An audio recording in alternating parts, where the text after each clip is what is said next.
Okay, well, I am going to go ahead and get started. We are really grateful today to Mark Miller Subaru, who is kind of helping us with this presentation. And they are actually going to be donating. They've donated a prize that we'll be drawing for towards the middle of the presentation today. So I hope you're all looking forward to that. And I'm excited for the lucky winner. We'll get a Utah Parks Pass, an annual pass that's good for admission to all the national or the state parks in Utah for all year long. And they'll also get the new Sibley Bird Guide so they can begin their birding experience. And hopefully some of the resources we give you today will help you on that journey. So for those of you who joined since I last spoke, my name is Melissa Halverson. I'm the Director of Education and Outreach at Hawkwatch International. And you might be wondering, what is Hawkwatch International? And that's okay. We're a small organization and not everyone has heard of us. We are a scientific nonprofit. We're based in Salt Lake City, Utah, but we do work all around the Western United States and even internationally. Our mission is to conserve our environment through education, long-term monitoring, and scientific research on raptors as indicators of ecosystem health. And I almost did that without peeking. I don't know if you noticed. I'm quite proud of myself. I'm going to get there. What that means, indicators of ecosystem health, for us is that raptors are often a good way to gauge the health of an entire environment. So if we see raptors that are getting sick or they're not reproducing very well, that's a sign that there's probably something wrong in the ecosystem around them. If raptors are doing well, if you have raptors or hawks or falcons that live near your home and they're having babies and they're healthy, that's a good sign that the environment is good for you, it's good for your family, your friends, and your pets. So to put it in simpler terms, if something is bad for raptors, it's usually bad for us too as human beings. So we spend a lot of time looking at these birds to try and understand what's going on in their ecosystems and in the world around us. And I want to show you a little bit of what that work looks like. So we started back in 1986 with a long-term monitoring project. And this is a volunteer who's releasing a golden eagle. As part of that project, we have 8 sites all across the Western United States.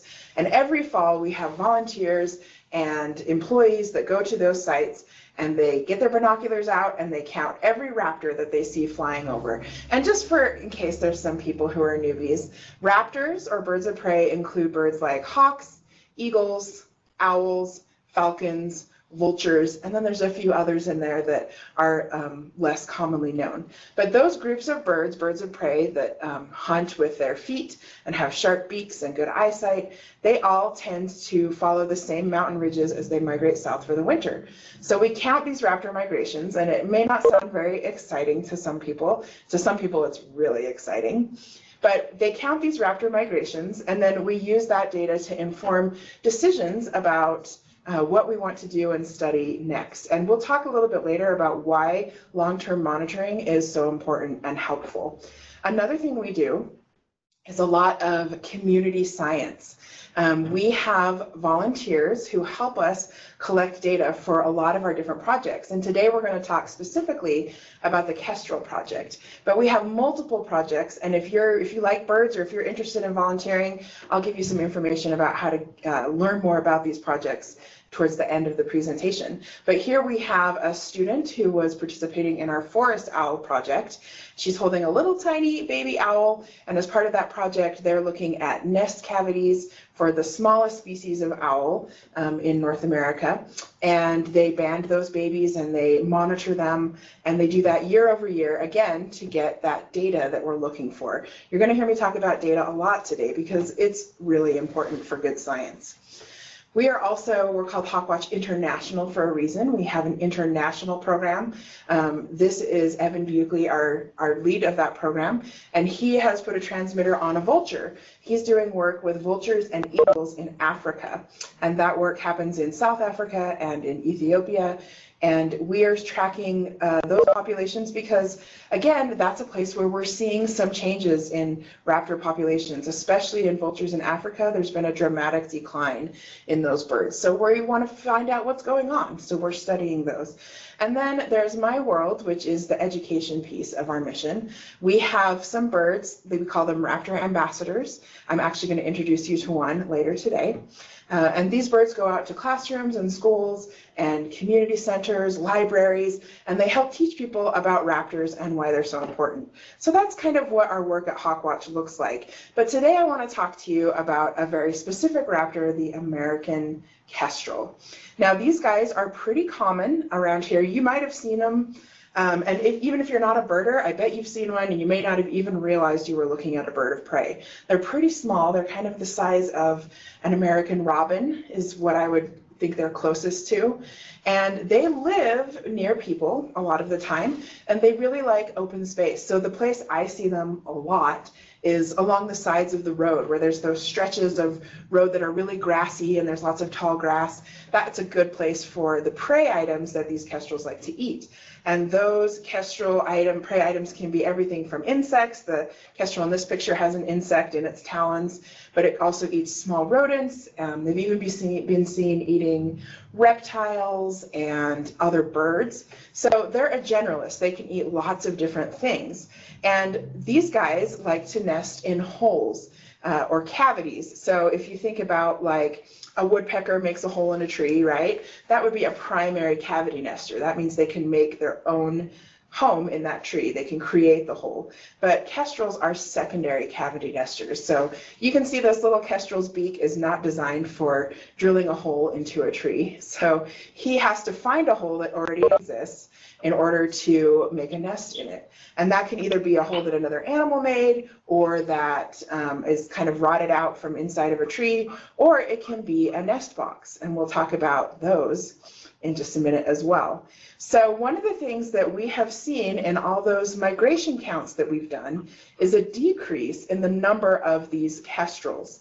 And you can see this is a map of our 8 migration sites. So you can see we have them all the way from Washington and Oregon, and there's one all the way down in Texas. And these arrows indicate a decrease in the number of kestrels we've seen at these sites. So you can see that in 6 of these 8 sites, there has been a decrease in the number of kestrels. Hey guys, if you have just joined us, we're going to ask that you mute your microphone. And then if you have a question or a comment, hi, you can put them in the chat and I'll make sure and answer those. So we want to make sure everyone can hear. I'm glad to see more people showing up. So for those of you who are just joining us, this slide I'm talking about our kestrel study. So here we are looking at migration data from these 8 sites. And in one site, this population stayed about the same, and then all the way down in Texas, we had one site that reported an increase in kestrels. But over the past 10 years, we've seen a decline. And it's not just here in the Western United States, it's happening all over the country. We're not the only organization that monitors raptor migration. And so our partners back on the East Coast and in the central part of the country are reporting the same thing. Hey guys, do you mind muting your microphone for us? Thank you. So I'm glad to hear some kid voices. I'm glad you're here, guys. Kids, I love families. I'm excited to share some things with you. So you can see there's been this decline in kestrel numbers, and we have that evidence because of the long-term monitoring that we do. So even though, again, that isn't the most exciting appearing kind of science, it's really important to making informed decisions. And when we saw that decrease in kestrel numbers, we decided we needed to study these birds. And fortunately, because kestrels are small, they don't take up a ton of space. They don't have, their territories are relatively small as well, and they're often near people. So we were able to engineer a study that is located here in the Salt Lake Valley. So you can see all these little red pins on this map are indications that there is a kestrel box in that area. And we put them in all different kinds of places because we want to see how kestrels are nesting. So we have some that are kind of out in the country or out by fields and farms, and we have some all the way down to like super urbanized downtown Salt Lake City. And all those boxes are monitored. Now you can see how many there are. There's not that many of us at Hawkwatch. We have a pretty small team here. So there's no way we could check all of these boxes ourselves. So we really rely on this network of volunteer community scientists. And I have a box here. I'm going to show you. So a kestrel box is kind of like a birdhouse on steroids. So it's like a birdhouse you've seen for smaller species. It's just a lot bigger because kestrels are a little bit bigger birds. And it has this nice opening here where the birds can go in and build their nests. And so if you see a box like this along a trail or along a field, there's a good chance that it's one of Hawkwatch's boxes. And of course, we ask that you be respectful of those. And if you see it, feel free to watch the kestrels nearby, but try not to disturb them because we're already putting a little bit of pressure on these birds with these volunteers, because when they go to check the boxes, they use a little camera like this, and they put it on a pole, and they just take that camera, and they have on the pole, and they peek inside the box with the camera, and we take pictures of what we find inside. If we're really lucky, we find something like this. This is a male kestrel sitting on some eggs, and I know he's a male because he's got kind of a bluish gray on the lower part of his wings. He's also got a nice dark band of black feather tips on the bottom of his tail. So kestrels are one of the few raptors where the males and the females look different. So it's easy to tell them apart. For most raptors, you can really only tell the males and the females by size. In the world of raptors, the females are the bigger and the badder half of the couple, and that's how it is at my house too. So I like to think of myself as an unofficial raptor lady. So when we see these kestrels, we get really excited. We check those boxes every 7 to 10 days, and so those volunteers are checking their boxes, they're entering their data through an app, filling out a form, and that helps us keep track of how successful these boxes are. So are the kestrels laying eggs? Are those eggs hatching? Are those hatching babies surviving? So once those eggs hatch, you can see we have some really cute little fuzzball kestrel babies here. I don't know, some people might not think they're cute, but I think they're pretty adorable. So these little fuzzballs eventually grow their flight feathers. That's called fledging. So the eggs take about 30 days to incubate, and then it's another couple of weeks of the parents taking care of these babies as they get their flight feathers and they learn how to hunt. And if one of our volunteers has a box with babies that fledge, they let our biologists know that it's a time to come and band those babies. So one of our biologists will come out to the box, and they use these colorful bands, and they put these on the legs of the babies. It doesn't hurt the baby, they can fly with them, it's not a problem, and it's a way for us to keep track of them. So another thing that those volunteers are looking for, not only are there babies in those boxes, but do any of the adults have these bands? Because if we can say, oh look, here's P88, we have a record of which bird would have that band, and we can look them up and say, oh, we banded that bird 2 years ago, and it's doing really well and reproducing. So that's another way that we can keep track of these kestrel populations. So if you're interested in this project, we've kind of already got our crews going now, and obviously in this world of pandemic, it's a little different this year. But again, I'll tell you at the end how you can get more information and maybe join us next year for our kestrel study. And I also have some other fun things you can practice in the meantime. So here's a bird with a color band on it. If you're a bird watcher, if you ever happen to be out and see a kestrel with a color band, and you happen to be able to see the number and the numbers or letters that are on that band, you can always shoot us an email at hawkwatch.org and let us know, because we're really excited when we get sightings of these birds that we've banded. Now, this brings us to Mark Miller Subaru. So if you joined us through Mark Miller, you might already know that they have one of these kestrel nest boxes set up at their dealership.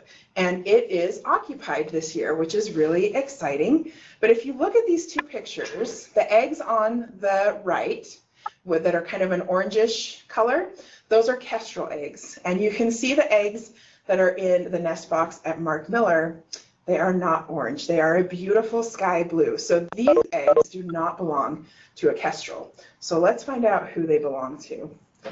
So these eggs belong to a bird called a European starling, and I am positive that you have seen this bird. There's probably one of these birds outside your window right now somewhere. They're very common. There's over between 150 to 200 million, depending on who's doing the counting of these birds in North America. So you may wonder, if these are called European starlings, why are there so many of them in North America?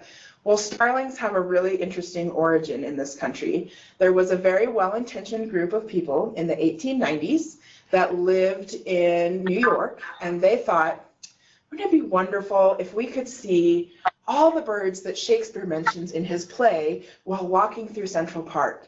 And so they began a project to any bird that Shakespeare mentions that didn't already exist in the United States. They thought, we're going to bring them over and we're going to have them in Central Park, and people can do like a Shakespeare bird watching thing. And so they brought over about 100 starlings from Europe and they let them go. Well, it took a while, but that colony eventually became the source of all the starlings in North America. So they're doing pretty well. They have multiplied many, many times.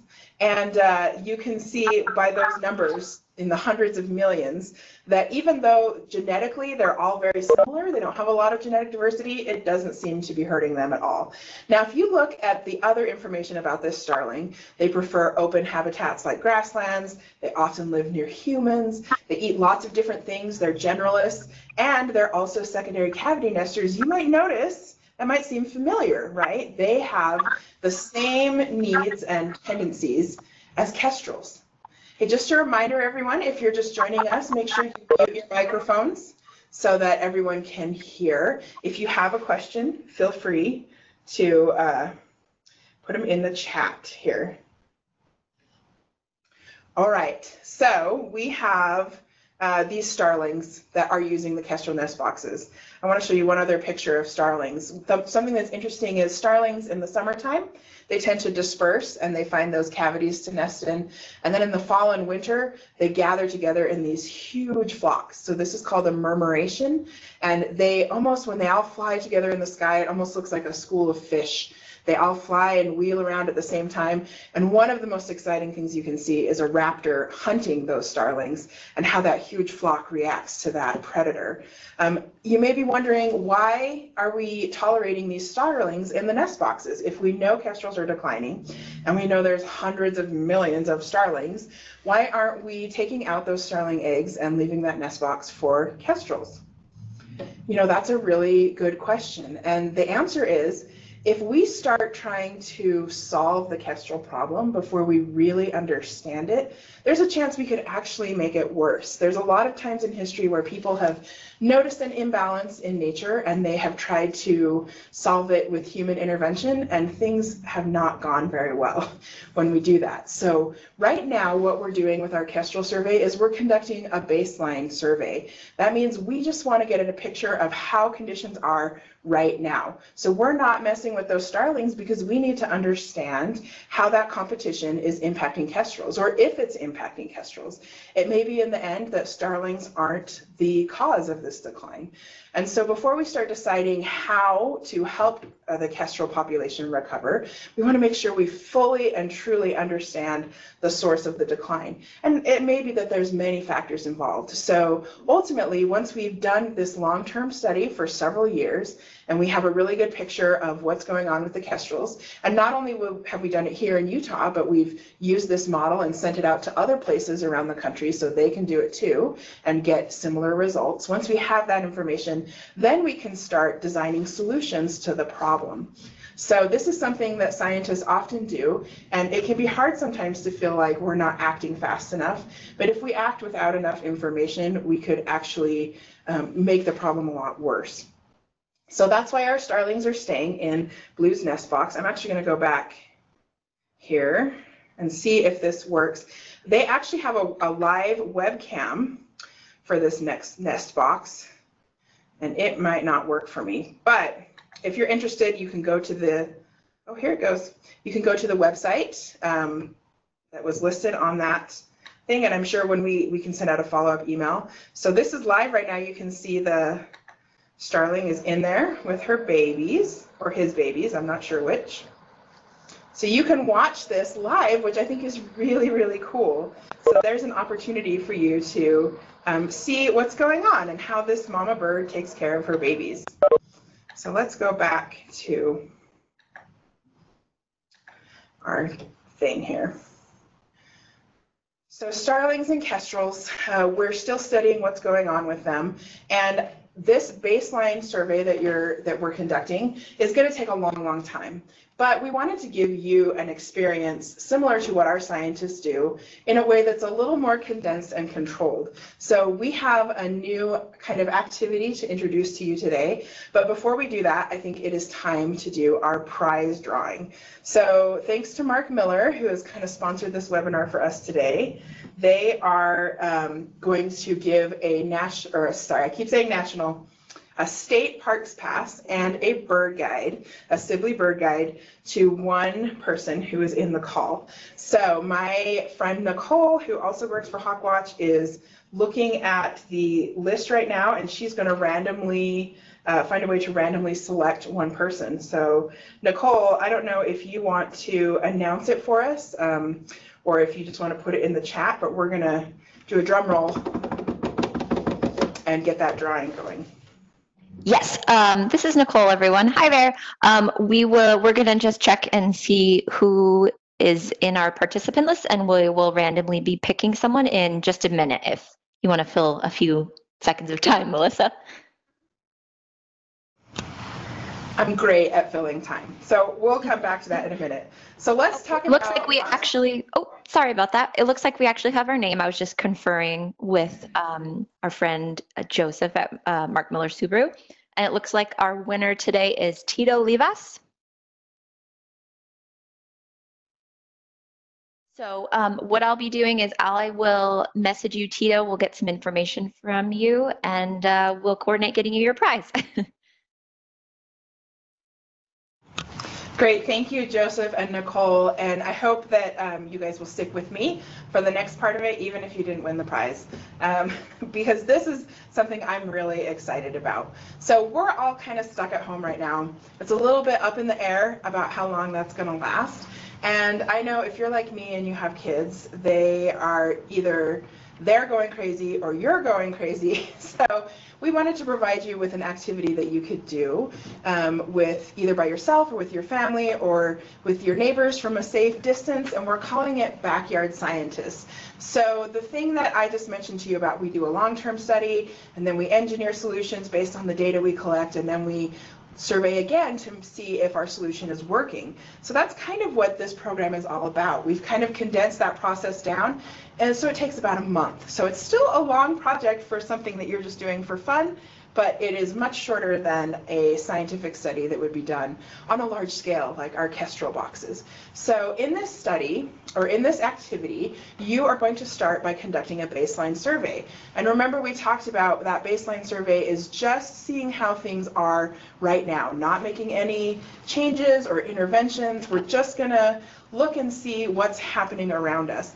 And we're gonna have you do this by using birds, by counting birds in either your backyard or from a balcony or a patio, or if you don't have a yard and you live near a park, you could do that, or a trail system, somewhere that you can get to every day really easily, because in order for this to be successful, you want to try and monitor at least once a day, and twice a day is ideal. And you want to do that anywhere from, the shortest I would do is like 15 to 20 minutes once a day, and the best scenario would probably be twice a day for about 30 minutes. And we're going to give you everything you need to do this. So you're going to conduct your baseline survey, and then comes the fun part for me, which is crunching all the data and analyzing, okay, what days did I see the most birds, and what was going on that day, and where was it, and what types of birds am I seeing, and is there a type of bird I'm not seeing that I wish I was seeing, or are there a lot of introduced birds from other parts of the world and I want to see more native birds. So you're going to use your data to help you figure out what's going on, and then you're going to come up with a way to enhance the habitat of your survey area. Now, I recognize for some people people, if you don't own the place where you're surveying, like if you're in a park, that can be challenging and you might have to be creative. Maybe you take some water with you and put out a tray of water while you're surveying. Maybe you hang up a feeder while you're surveying. You know, you can try lots of different things to see if that impacts the birds in the area. And you can also contact your city officials or your community, if you have an HOA or something and there's a shared public space, and see if they'll let you install something like a bird feeder or a birdhouse permanently. So there's lots of creative ways to enhance your survey area, even if you don't own that land. So then the last step is, once you engineer your solution, you're going to survey again to see if you made a difference. And so everything that you're doing in this is real science. You will be a real scientist conducting your own scientific study. And if you like it and you enjoy it, then we have lots of other opportunities for you to do community science with us. But this is something fun to do with your family or even by yourself, although it's definitely easier with a partner. So I want to show you what these resources look like. So we're going to go to a web page. It's hawkwatch.org education/education-resources. And we'll send up a follow-up email with a link to this information, as well as that live nest cam at Mark Miller, so you can see all of these things. Once you get here, you'll be on our digital education resources page. You can just scroll down. The first stuff is for formal schools, so biology and middle school. But if you get here to for any learner, that's where you want to go. This is our backyard scientist. So you're going to start with the introduction and survey instructions. And that's going to bring up a PDF that has everything you need to get started. So there'll be an introduction to the program and why we're studying these birds. There's a little bit of information about raptors and raptor ecology and where they are in the food chain. And then we get down into the actual instructions. So we're going to talk to you about how to pick a survey site. And I would encourage you, don't even necessarily try and find a site that already has a lot of birds, because that probably is already good bird habitat. You want to find a place that might have some birds, but could definitely have more. Once you do your baseline survey, you can engineer something and you'll probably get more interesting results if you pick a place that's not already perfect bird habitat. So you can pick your site here, and then we also have a lot of information about birds in general. So like here's a diagram with all the different body parts. When you use a field guide, if you've never done that before, sometimes some of the words can be confusing, like a crest and a nape and a nair or a sear. There's lots of things like that. So there's all this information here that helps you know how to identify different parts of a bird. And then you're going to record your data. So I'm going to scroll down a little bit just to kind of show you. This guide just goes through each step of that data process. And I'm going to show you the data sheets here in just a minute that we've created. But basically, you're going to record your site conditions. So was it windy? Was it raining? Well, how many clouds were there? How cold was it? Or how warm was it? So it just kind of defines all of those fields and what they mean. So you have next your bird data. So you're going to record what birds do you see, how are they interacting, what are they doing, and then we've also built, for those of you who are newbies to birding, a guide to common birds in Utah. So a lot of the birds you're going to be seeing will probably be on this list, but there's going to be some that won't. So we even have a list of apps that you can download that can help you ID birds, even birds by song. So sometimes you hear the bird, but you don't see the bird. So there's an app that will help you identify bird songs. So all of those resources are free and easy for you to access. And I just want to show you quickly our data sheets that go along with this. So when you go to the data sheet, the first page is just instructions on how to make your own copy. Please don't record your data in our master sheet, because then everyone will see it and it's not very useful to you. So there's instructions of here how to make your own copy. And then there's two tabs. So you have your site conditions and your bird sightings. So here you can see I've already kind of filled out mine. So this survey is being conducted by myself, Melissa, and Jack, my helper, who you're going to meet here in just a minute. And we're at the Hawkwatch International headquarters in Salt Lake City. And then we figured out that the space I'm surveying is about 30 feet by 50 feet. So I did some math, used my math skills to figure out that's about 1,500 square feet. and a meter is about 3 feet. So that means about 500 square meters of survey area. And we're lucky enough to have our headquarters in a place where there's lots of big trees and bushes, and there's actually a tracks line right outside our building that has a beautiful landscape park area. So it's going to be a great spot for looking for birds. So that's where we're looking. So when you get into your data sheet, you're going to double click on the date cell to select your date. Temperature, you can usually, I have an app on my phone that I just open up. So here it is, it just shows me the temperature. So it says it's 61 out there right now, and mostly cloudy, so I can put 61.